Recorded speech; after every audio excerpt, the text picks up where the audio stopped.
I have a friend, Carlos Marino from Big Picture Learning, who always talks about leadership in school systems as different because as leaders, we're trying to distribute power and justice to people who have been marginalized and where that's been taken away. And so part of that work has to be founded on love. When I talk about love in Winnipeg School Division, it's about making sure that people, when they come into a building or when they come into community, that they feel welcome, that they feel that they're honored, that they feel that they're listened to, that they're heard, that they're seen, that people know them by name. I always talk to our staff about like we should feel that we want to leap out of bed because we're loved and we want to love everybody, especially kids, but each other as adults. And how is it that we do something as intimate as wanting to transform lives, which I think is what public education is all about? We're in the business of creating the conditions for people to discover what it means to be human in the universe and to become really good people. And we can argue about what that means, but you can't do that without love. And so I'm always telling people, I love you.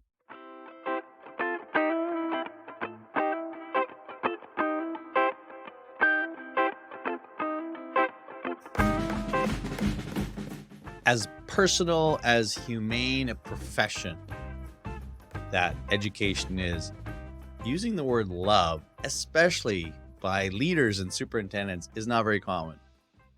And so when I had this conversation with Matt Henderson, the superintendent CEO of Winnipeg School Division, and he talked about love, my ears perked up, my eyes lit up.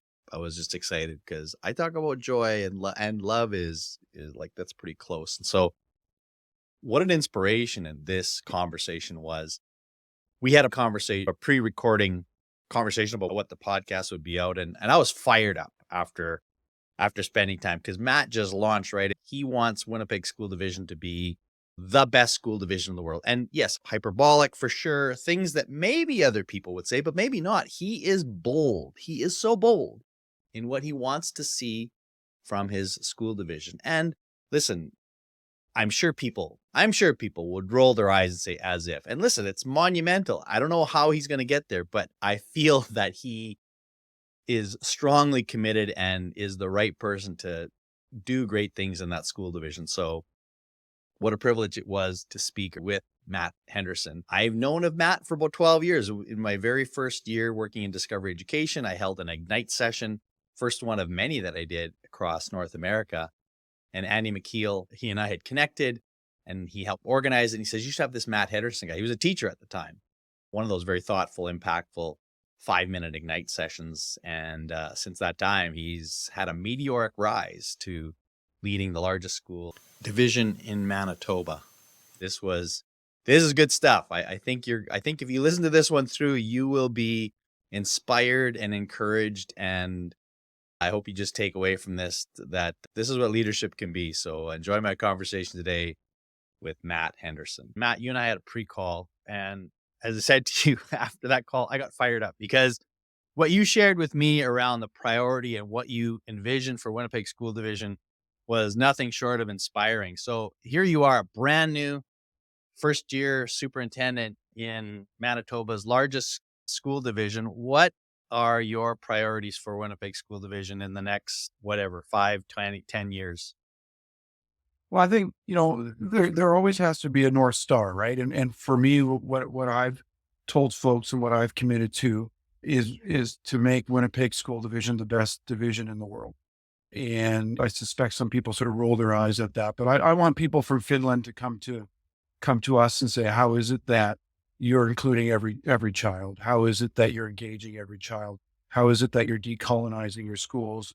You're lifting First Nations teachers and principals up and making space for them and really handing over the reins to family and community and making schools really welcoming places where kids see themselves, hear their language, and are known by multiple adults, right? And loved by multiple adults. So that's my overall goal for the next few decades. And when I drop, that's when I drop. And that's when I know I'll be done. I think for some of the priorities in the first 4 or 5 months, 6 months, a year, is really just letting people know that we trust them, especially principals saying, hey, we got you. What can we take off of your plates? We see you. We know that as a superintendent's team, we've been principals. We know what it's like in the trenches. And so what can we do to take things off of your plate so that you can do the backflips with your staff to ensure that your families and kids have the means for a decent life? And part of that is saying to people, we trust you to run your schools and we're not going to micromanage you, your communities, your neighborhoods.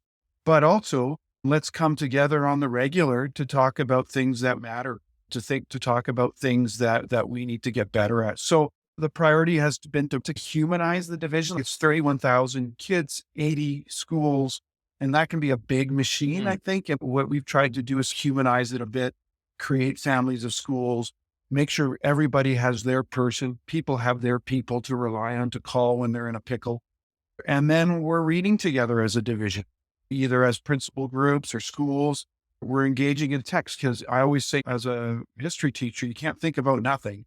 And so how is it that we're going to think about improving our schools if we're not actually reading and we're not being provoked in meaningful ways? So that's been the criteria, creating deep relationships, humanizing what we do.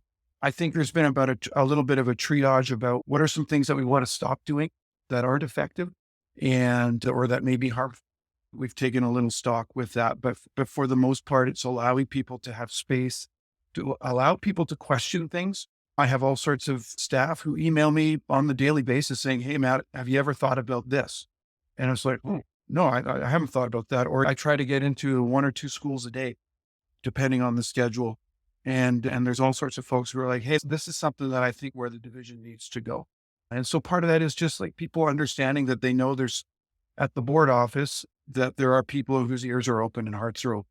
And so that's really the priority.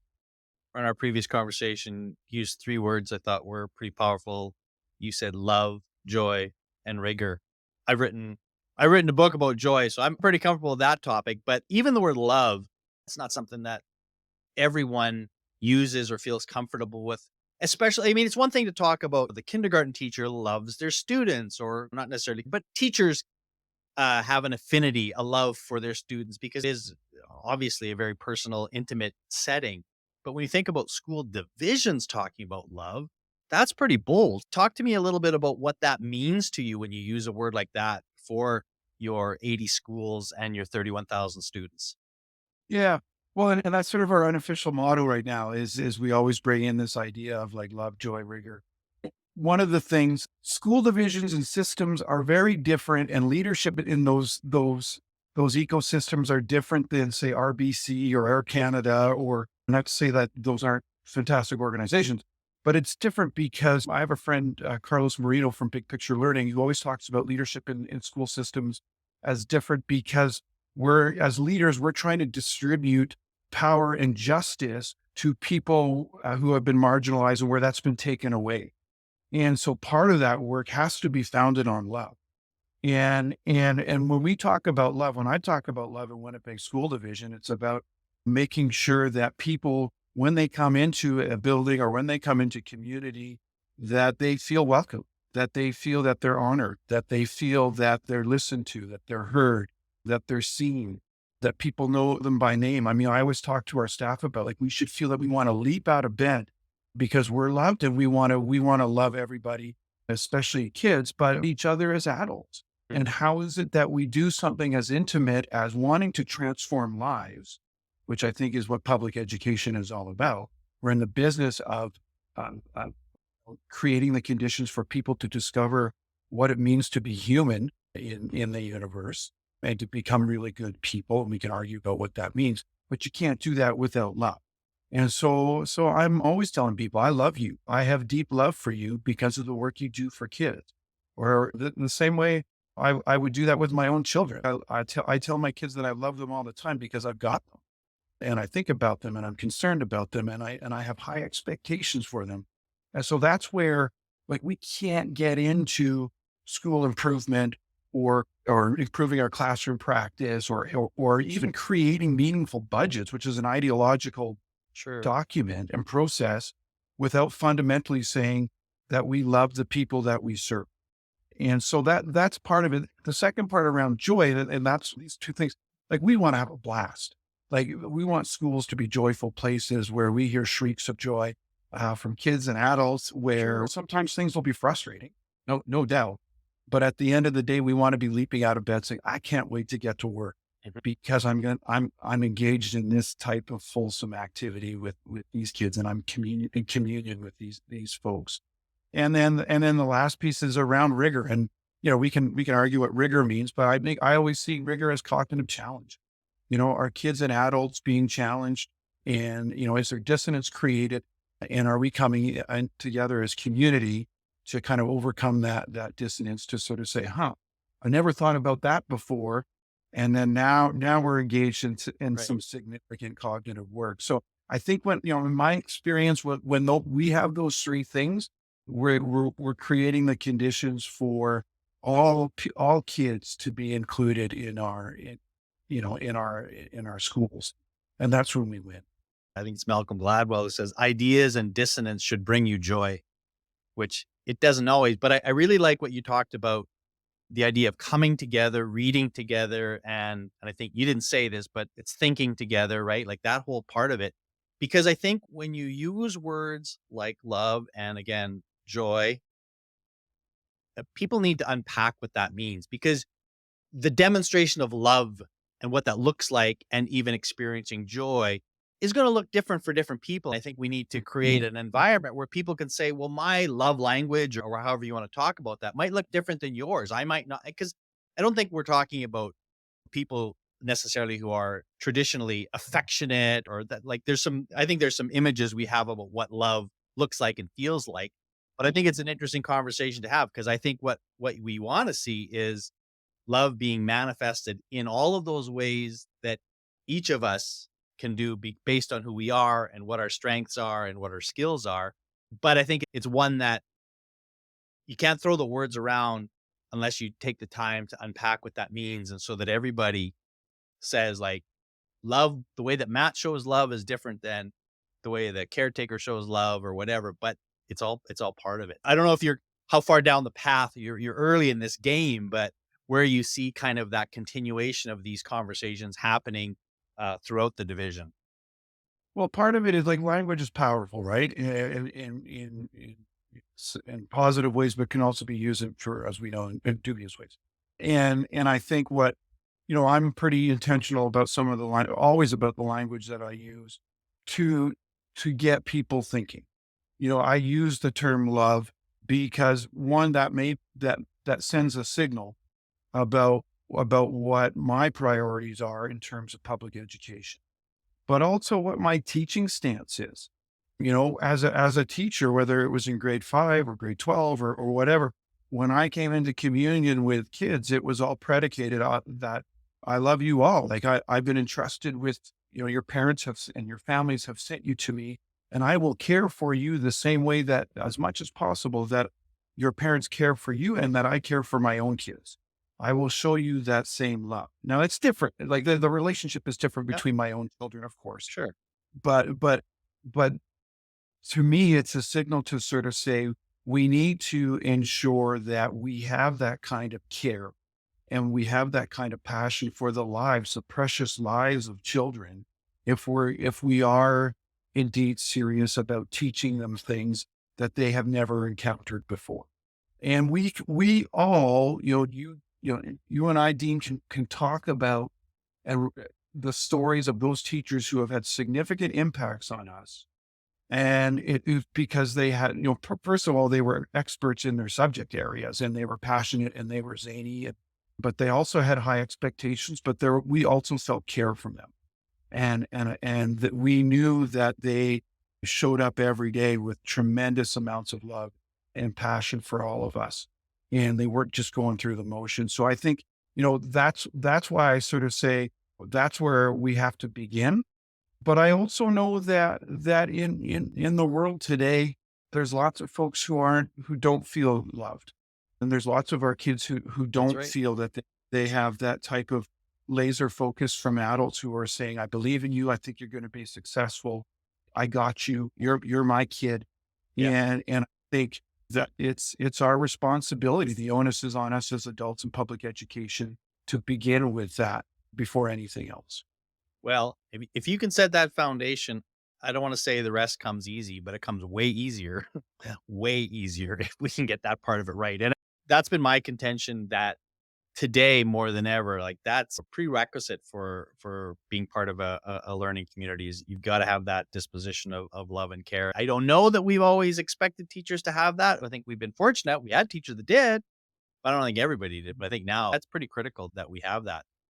11 years ago, I met you for the first time. I was doing the very first, I ended up hosting probably, I don't know, 30 or 40 Ignite evenings all over North America. And I think the first one I ever did was in Winnipeg. And our mutual friend, Andy McKeel, was kind of helping me with it. And he says, you should have this guy, Matt Henderson, who I think at the time you were a social studies teacher at St. John's Ravenscourt, a private school in Winnipeg. I don't think you remember what you did your 5-minute talk on, but I know that it was pretty powerful. And I think social justice was an overarching theme of it. I don't want to say specifically what it was, but I remember it being pretty impactful for me. From now till then, I didn't follow your trajectory closely, although I remember you were writing for the Free Press, and so. But from 11 years ago to today, you've had quite a bit of quite a journey. Can you just maybe walk us through kind of where you've gone and how you got to where you are today? Yeah, and it's a bit of a blur, but like I went to teachers college. What some people say late. I didn't go until I was 30, and I was doing strange things in my 20s, and I think my practice sort of benefited from all sorts of experiences in different industries and things like that. But I came out of teachers ed at 32 and fell in love with middle years and was teaching middle years. And I was in St. James, Assiniboia, School Division. And then one day I was in the hallway speaking French to kids and they were like, you speak French and you have a pulse, you got a job. And so I worked in St. James for a few years and middle years and grade 5, 6, 7, 8. And it was brilliant and really kind of cut my teeth there. And then St. John's Ravenscourt, and I lived across the street from it. They offered me a gig teaching, sort of high school history. And I just had little kids at the time and they said I could work part-time and I could run across the street. I was like, gotta do it. And so I had some really good times there and really honed my craft. But my heart is always in public education. And so I ended up in Seven Oaks School Division, opening up a big picture learning school, the Maples Met School in Seven Oaks. And that was just incredible, opening up sort of a project-based learning school, a high school with some incredible teachers. And that was amazing. And then the board in Seven Oaks asked me to be an assistant soup shortly after that. And that was incredible being an assistant superintendent for curriculum during a pandemic. So when I first started and during sort of Bill 64, when the government of the time was sort of trying to destroy public education and school boards, that was like I probably learned more in those 5 years than I might in a normal context in 20. So that was really powerful and great mentorship from my boss, Brian O'Leary then, and some of my colleagues. And that was really powerful. And then this position, Superintendent Winnipeg School Division came up, and it's one of those things where you're like, well, I'm not ready, or am I ready? And we're never ready for the next move. And so I just sort of said, yeah, this is the time. I'm a product of Winnipeg School Division. My kids are in it. I live in Winnipeg School Division. It's been a part of me, so I know it well. And so it was the right time. And so it's been really exciting. At the same time, I've been, engaged in my graduate work, and my dissertation is really focused on the last 100 years of public education in the city of Winnipeg School Division, and how I would say how colonial systems of education have perceived Indigenous kids and families, and the Indigenous resistance that's happened over the last century, and what we can learn about that for improving our systems and making them more inclusive. So I've always blurred the lines between my own inquiry and my work, and I think that's part of the trick. Often people will say to people like, how do you juggle everything? And part of it is like, you got to hack the system and make everything align. Yeah. The other thing is to be a poor parent, but part of it is, in all seriousness, is to really say, if you're passionate about public education, you got to make everything kind of come together. Right. Yeah. I've been fortunate to make that happen. I remember doing my master's and being able to do work that I was doing at my day job. And so it was kind of double dipping, which felt a little bit like cheating, but at the same time, that was hacking the system because I was happy to do the graduate work because it was the work that I was doing every day. So I'm sure that the work you're doing in your dissertation is informing your practice and your thinking now. So good on you for figuring that one out. When you think about like a leadership challenge, and maybe this was a question in your interview with the district or not, but let's pretend it was. What's a leadership challenge that you have had over these years and and again, I don't even want to say that you overcame because maybe it was a challenge that like, yeah, I didn't quite handle that one right, but I learned from it. What comes to mind when I ask that question?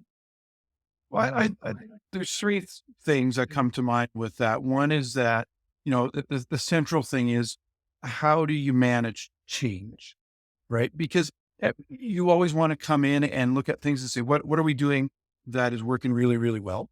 But what are some things we can always get better, right? And that's always my sort of message to people is that we always have to seek how do we get better. And in public education, that means how is it that we're doing better for kids? How are we improving the lives of kids and families and getting better at teaching? And so part of that is how do you manage that without overwhelming people, without polarizing people, without dishonoring people and what the things that they've already done in the past.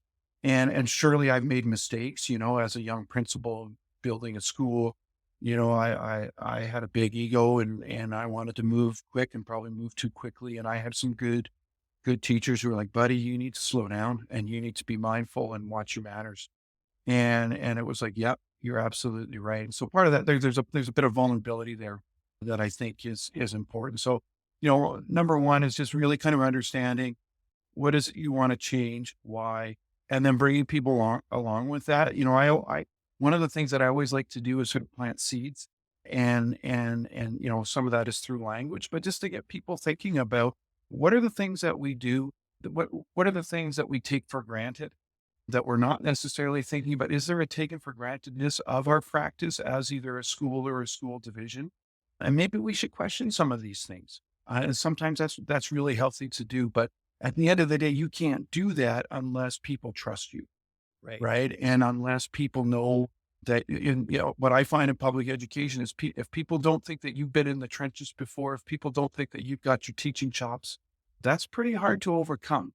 And so one of the things that I always try to do is connect with people, be in their classroom, be in their schools, listen to them, but then come together. And often that's through text. And a text can be a book, but it's also the world is can we use provocations to really get us all thinking as a community about what's working for kids and what isn't? What are we noticing? Here's the age old, practice of being teachers. What are we noticing? What questions do we have about what we're noticing? And then can we enter in as adults, in this case, if we're looking at change management, enter into radical pursuit of answers to those questions.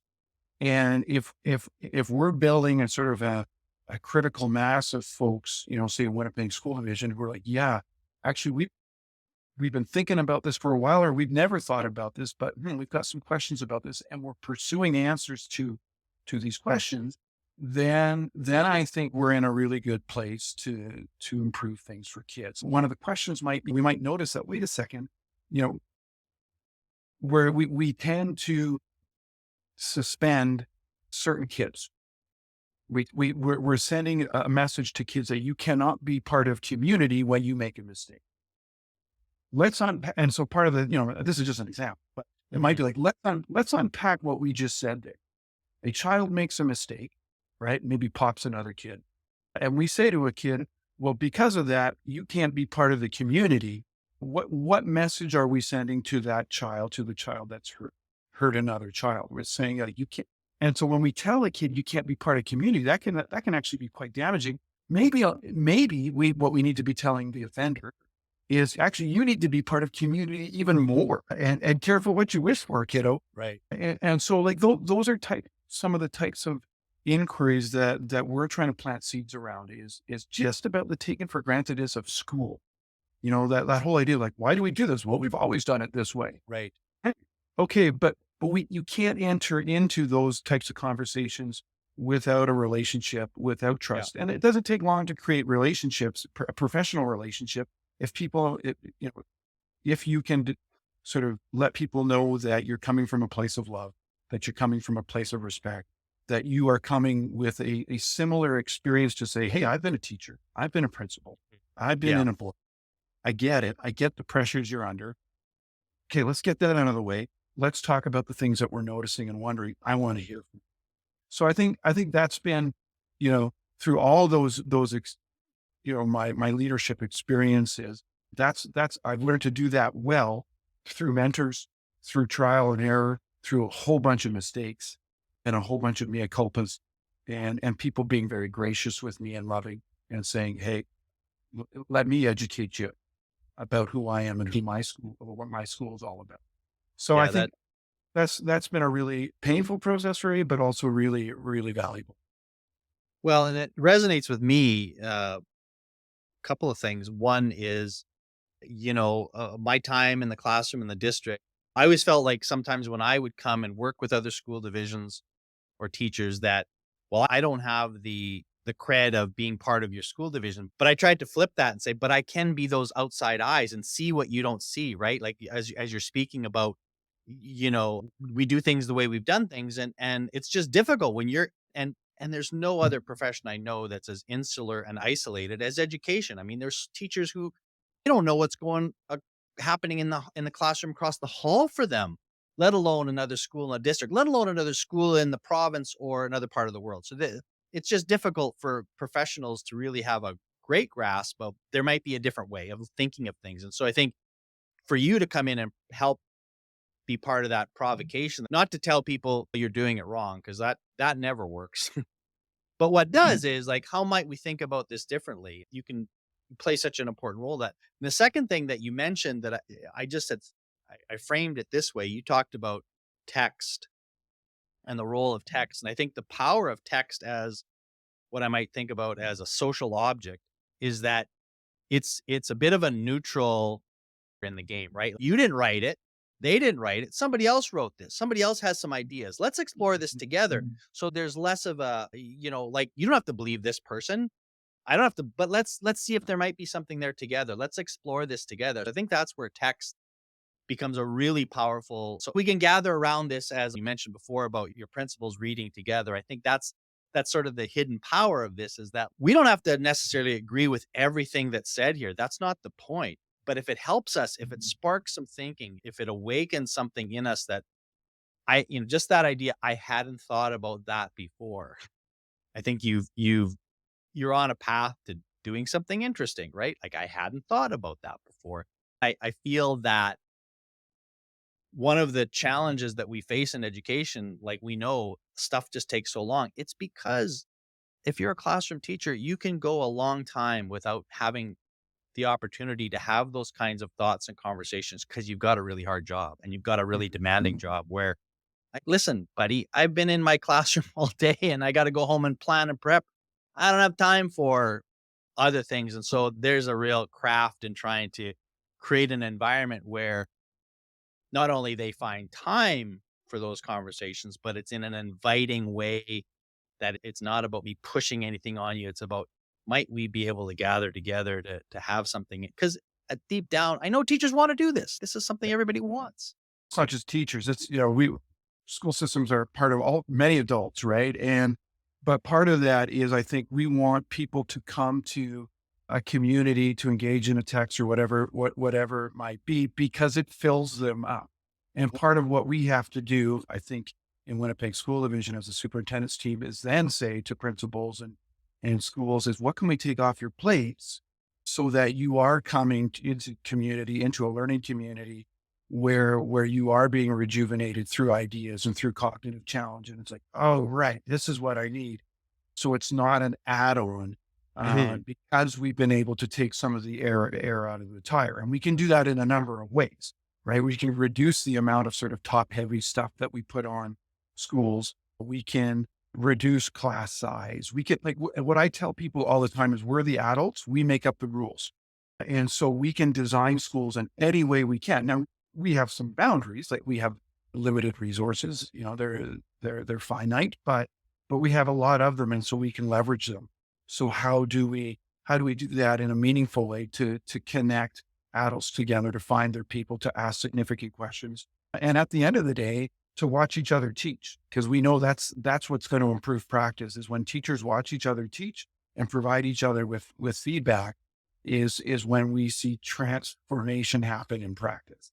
And so that's what we're really kind of thinking about in the next few years is what can we take off of your plates and how can we provide you with opportunities to really connect as school teams. This episode is brought to you by Advanced Learning Partnerships, also known as ALP. We are a professional learning consulting group that serves communities across North America. We are partners, designers, and agents for change. You can learn more about the work we do at alplearn.com. And now back to the show. I ask all my guests this question because my belief is that we are in a bit of a leadership crisis in education and that we're having fewer people sign up for leadership roles. It's getting harder. We have a teacher shortage writ large, but leadership in particular is tough. And in many cases, the people that we really think would make good leaders, they don't want the responsibility. But let's say you're talking with a young teacher in Winnipeg School Division who you look at and think, I think you would make an excellent leader. And maybe not today or tomorrow, but at some point. And maybe they say, well, okay, what do I do? What should I be thinking about in the next little while to prepare myself for the role of leadership? What advice would you give them? Well, I think you know, like for me, when you see and Winnipeg School Division, we got amazing principals and leaders, and like I'm just in awe on the daily. I was in two schools today. I'm like, you got to be kidding me! The stuff that you're doing here, this is outrageous. I love it. And we got like buildings that are 110 years old and wonky, and they're still doing backflips, and it's amazing. And so when I think about powerful leaders who I get to spend time with now, and if I was going to give advice to somebody who's thinking about it, what I notice about really successful principals and vice principals is that they have imaginations. They can imagine what's possible. And when they come to a problem, they're like, oh man, I already got three solutions for this. This is going to be tricky, but I got three solutions for this. So it might be a tricky kiddo, or it might be a family in crisis, or it might be just a staffing issue or whatever it might be where they're coming at it and they're like, wait a second, I'm chomping on this one. I can't wait to dig into this. So that's, if there's a young, or in my case, when I joined an older person who wants to get into leading schools and leading teachers and being that principal teacher, part of that is ensuring that you have a highly active imagination where you can imagine all the possibilities of public education. But one of the things that I remarked about being the principal of a big picture school about really powerful teachers, and these teachers were like, their kids were out on internship, they were doing projects. Like it was the hardest teaching that it was like being a kindergarten teacher, but for kids in like grade 11 and 12, because it was massive. But these teachers would walk down the street and see the curriculum dripping from the buildings. And they would say, man, okay, or they would open up the newspaper and say, I know what we're doing, because they have this imagination to be able to say, whoa, I'm going to induct my kids into the adult world through these experiences that are already happening in our city. And so that's what I would say to teachers is, cultivate your imagination, cultivate your ability to not take things for granted, to push the boundaries about what school might be, to envision what school might be for all sorts of different kinds of kids, and to be able to think about how do you bring people along with you instead of pissing people off. Instead of saying, I got all the answers because I read these books and I'm doing these things in my classroom. But how do you have the grace to be able to say, hey, I've got these ideas, but I need your help. What if we did this? And then you work Right. with those folks who want to work with you. So like that to me is leadership. When you're really clicking, when you're doing wicked stuff, but then you are including other folks who are kind of in your perimeter, in your field, to sort of say, let's do this together. So, if I'm interviewing folks, that's what I'm asking is tell me about a time when you brought a whole bunch of educators together to improve the lives of kids, because that's leadership. It's not about you sat on this committee. It's not about you did this PhD. It's not about you got this master's degree from this person. It's about tell me a time when you brought adults together to make a significant impact on the lives of kids and families. That's what I want to know about.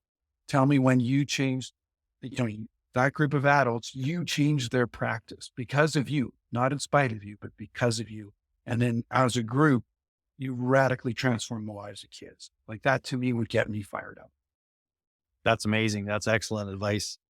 This could be tough for you, I think, because everybody has a million people on their list. But if I asked you to name one person today that you're grateful for, it could be a coworker, somebody in the building with you, it could be somebody that you're thinking from a past experience.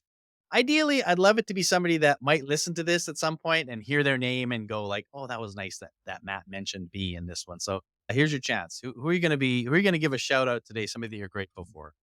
Well, I'm going to cheat and say there's two people and there's a million. So, number one, it's like my principals. Like it's bananas what they do. I love them so much because of where their hearts are and where their skill sets are and their experience. But there's two people who, one historically, one recently who have changed my life and my career. The first person just historically has been Elder Mary Crochet. Mary was the elder in residence for Seven Oaks for a long time, but was also a teacher in Winnipeg School Division. She was the founding teacher of Children of the Earth School. And when I was in Seven Oaks, she would always give me a call when I was not doing things in a good way. And she would give me a bit of a poke of the eye. And I learned more from her teachings and her gifts and than probably anyone else in the shortest amount of time too. Like she would just say like, we need to talk, or I would get a phone call or I would get a message, Mary needs to talk to you. And it was out of love. And that's where I've learned to act out of love. But she's hard. She's tough. Right. And so I really owe a debt to her and I have tremendous gratitude for her. And in a similar way, we have a divisional kukum, Marcia Misbet, who is part of our team right now, and she's part of the superintendent's team. And she just is such a mentor and quietly and not so quietly lets me know, when I'm on track, but when I'm off track. And that's how we talk about kids in Winnipeg. We don't talk about at risk. We say, are you on track or are you off track to graduate? Or to read at grade 3 level or whatever that is. And she keeps me on the right path by saying, have you ever thought about this? Or, hey, smarty pants, I think you're taking a one step too far on this one. You need to back it up a little bit. And so for, those two women, Mary and Marcia, have been significant and are significant to me. And I think about Marcia because her office is across the hall all the time, but I certainly think about the teachings that Mary has given me, and I'll hang on to those forever. Oh, I love it. That's the kind of cheating I'm all in on. So as we wrap up, a couple of little personal questions just to kind of somewhat rapid fire, but whatever. So what are you reading and listening to today? Reading and listening. So reading, right now I'm reading a book by a Quebec scholar, Catherine La Rochelle. She's just written a book called School of Racism, and it's a history of education in Quebec from like 1830 to 1920 or something like that. And it's all about kind of how there was sort of manufactured racism between that period within public education. And she goes through sort of textbooks and teaching journals and all sorts of archives. It's an incredible project, but really talks about how public education has this tendency to create the other, and particularly colonial education, how we like to create the other. And it's a fascinating read. It's a tough slog, but it's been really good for me to kind of poke me and help me with that take it for grantedness of public education to sort of say, what are we doing as Winnipeg School Division that is creating the other? And sort of, Gramsci talks about hegemonic blocks. like there are dominant cultures who try to kind of sustain their own history and exclude the history of others. And it's like, okay, let's reel it back here. How do we ensure that all sorts of kids and families are able to contribute to their own history in Winnipeg School Division and are leaders in that? And how am I, as an ally or an accomplice, hopefully, able to remove barriers for those voices to come through? So that's a neat book. That's a bit of a slog. I'm also reading Carlos Marino, who's co-director of Big Picture Learning. He just came out with the book Leadership Soul through ASCD, and it's a beautiful book about his journey as a big picture or Met School advisor, then principal, and him growing up kind of in New York and his journey. And his theory of leadership is all based around love and care and vulnerability, but really from a social justice and critical lens. So that fills me up. And I had to call him the other day and say, hey man, your book has just landed on my desk at the perfect time. So I can't wait to connect with him in person soon. So those are the two things. One is Sure. light and one is heavy duty. I wouldn't describe even the second one as lighter. Is that first one an example of a hack you're doing? Is that also using it for your dissertation? No, so not really. It's like, cause I do book reviews for the Free Press, and this is one that caught my attention, and the editor was like, "Hey, dude, yeah, do this Okay. one." But it was like, "Oh man, this person is way smarter than me." Oops. So it's kind of connected to my dissertation, but not. But it's really about planting seeds in my own mind. And Yeah, if I was educated, if we're not reading, there's no way we're going to that's right. practice. So that's where that one lands. What is it that you like? It's kind of my escape. Like I can't just be going hard all the time on trying to Yeah. change the world. Like that's a tough. So what's the getaway? What's the release for you then? Yeah, I mean, part of that is like just going skating with my kids, going to the rink or doing some skiing and just getting out there. Like for me, it's always about being with my kids and with my partner and just being, doing some physical activity. For me, like going for a run or a ski or a skate or something like that is the best way to kind of recharge the batteries, but also at the same time connect with my family. So, I try not to be a deadbeat dad and partner and take as much advantage of being with them as I possibly can. So Perfect. that was what the holidays were all about for me. Okay, so last question. I come to Winnipeg and I could go to the Human Rights Museum. It's an amazing place. So that's sort of what comes to mind. People have sort of their traditional thing. Tell me a hidden gem. Like what's a restaurant or a little area or something that maybe not everybody thinks of when they think about Winnipeg, but hey, you probably check this out. They Not to, I mean, there's a million I could rattle off. The one place that I love going to, and I drag my kids to, and my wife and I drag. There's a small movie theater, and it's really famous here in Winnipeg. It's called Cinematheque, and we love movies as a family. And Cinematheque is sort of an independent nonprofit where you would see films that you wouldn't see anywhere else. And it's a tiny theater, and it's just like on a Friday night we'll grab some dinner, and then we'll go to see a movie. And sometimes they're intense, and sometimes they're hilarious. Sometimes they're educated, but we just feel it because it's a small theater and you're in community, and we just love that. So if you're in Winnipeg, come to Cinematheque, engage in some films and some texts and some provocations that you There you might go. not otherwise engage in. It's the furthest thing away from Marvel movies that you will, which I think is a good thing. And it's, we came out of a movie the last weekend, and we all agreed, like, man, we felt like we just read a book.